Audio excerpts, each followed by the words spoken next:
To the program, I'm Bradley Valenaki. Over the years, Papua New Guinea's independence, we have good friends who've stood by us over the years, helping us to move forward as a country in terms of economic cooperation, encouraging our government to do the right thing, and also working hand in hand with the global community.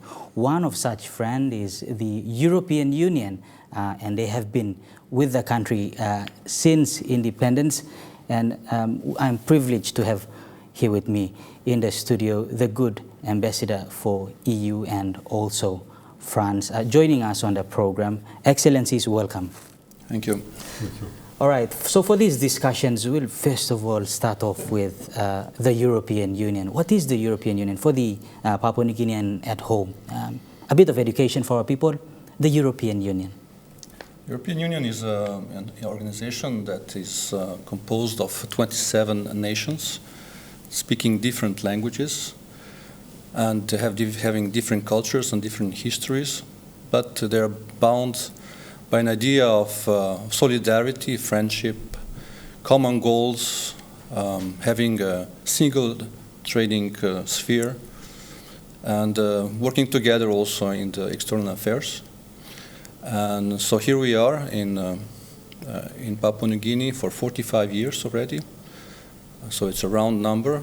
And we were all the time present during your development, helping you with through aid, financial aid, through grants, not loans, grants, helping you to develop and become a modern nation as you are now. So the European Union is in Europe. It's a continent of Europe where we speak different languages, like in Papua New Guinea. We have different cultures. We even dress differently. You know, when we use the traditional dresses. We sing differently. So in many ways, we have similarities. So we understand you, and I think that you understand us as well. All right. So in a nutshell, the European Union. When we talk about the European Union, we think about countries in Europe, and one that comes to mind is France and particularly Paris. And the other countries in Europe at the time of the establishment of the EU, the French ambassador, the involvement of France as a country, its input in the EU, and now its arms and legs growing into Papua New Guinea.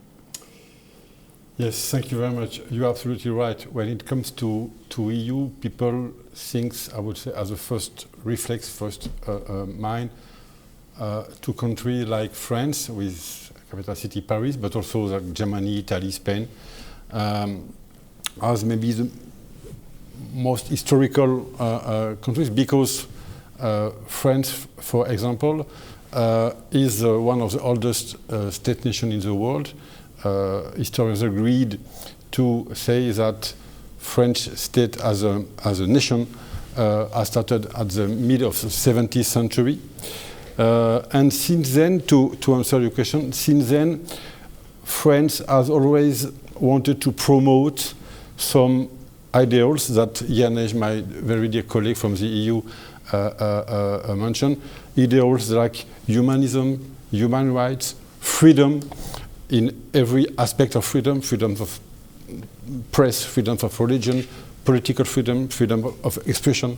And in this aspect of freedom has also been, I would say, promoted in the 18th century with the Age of Enlightenment, and also common ideals and universal ideals taken for the French two revolutions in 1789 and in 1848. Sorry to be so historical, but I have to. Plus, we have to mention that France is one of the 6 founding countries of the EU in the early in the 50s, exactly in 1957. And since then, France has always been a key driving actor of the EU. For example, with the French-German motto of the Union, of the family. EU is also a family. And for all these reasons, we can say that EU has always been linked to France and France to the EU. Yeah, of course. And you talked about the history. When the EU was here in Papua New Guinea, the French embassy was also established here. Absolutely, absolutely. So it's been a long journey EU and France has had here in Papua New Guinea. Absolutely. We opened an embassy in 1976 as the EU opened a delegation at this very specific time. Since then, we have been always here, and today, France is the only EU member state to have a permanent ambassador in the country. Coming back to the EU Day celebrations here in the country, 45 years is a long time. Just in a nutshell, Ambassador, take us through the time that the EU has had with Papua New Guinea in terms of its development.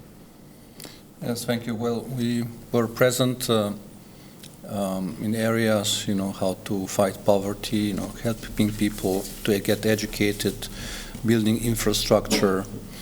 So we were present in many areas in trade, especially in fisheries, and on people-to-people relations, scholarships. So in many areas, the European Union was actively involved in your development and in your progress as a state. And we also work together in multilateral organizations with Papua New Guinea lately, and especially in the area of fighting climate change, stopping the sea, the rise of the temperature of the sea, sustainable fisheries. In all these areas, in many areas, we work together hand in hand with Papua New Guinea. Before, it was based on the ACP. It's based on the ACP-EU agreement, so Africa, Caribbean, Pacific organization and the EU together.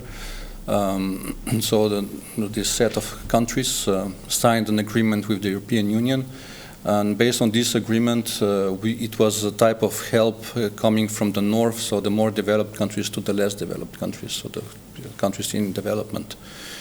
Now these relations have changed because we have to work together more closely in areas which have a global impact, it's like climate change, so to reach sustainable development goals. And so PNG is also working closely with EU to achieve these sustainable goals, the sustainable goals PNG has, and we support you in achieving these goals financially as well. So for the next time, and these development goals usually they are timed like for 7 years period. So the next 7 years, from 21 to 27. We have now set new goals together, and the main area in which we will finance your development is in the area called Nexus, the Nexus area of climate change, biodiversity and forestry. So in this area, we'll be working very closely to help you put together a system based on which you'll be able to sustain your forest and at the same time be able to finance this forest and people who are helping the forest to live on, to stay as it is, because you have a very rich biodiversity. Your nature is extremely important for the health of the planet, not only the health of this country, but we're talking about the production of oxygen for us around the planet, which is done in your country. So this is where we'll be focused in the next 7 years together. Right now we're finishing the 11th, called 11th EDF, European Development Fund program, the 11th. And the focus is in the area of WASH, water and sanitation and health. And then we are also focusing on trade, so especially on the province of Sepik, where we are helping to build new value chains in the area of cocoa, vanilla, and fisheries. And we're investing in this 86 million euros. So this is times 4, 86 times 4, but let's say 270 million kina that we are investing to improve the livelihood of people in Sepik. And this will be like a model for the future on how to build value chains in other parts of Papua New Guinea. And there's another area where we are also very much focused. It's in the area of good governance. In this area, we put 27 million euros to improve your justice system, your police work, and to fight corruption and money laundering. We bring you help through technical assistance, and we work closely with your ministries, with your departments, and with your experts, and together, we improve the whole good governance system in the country. We'll take a short break now on Infocus and come back with more on the other side.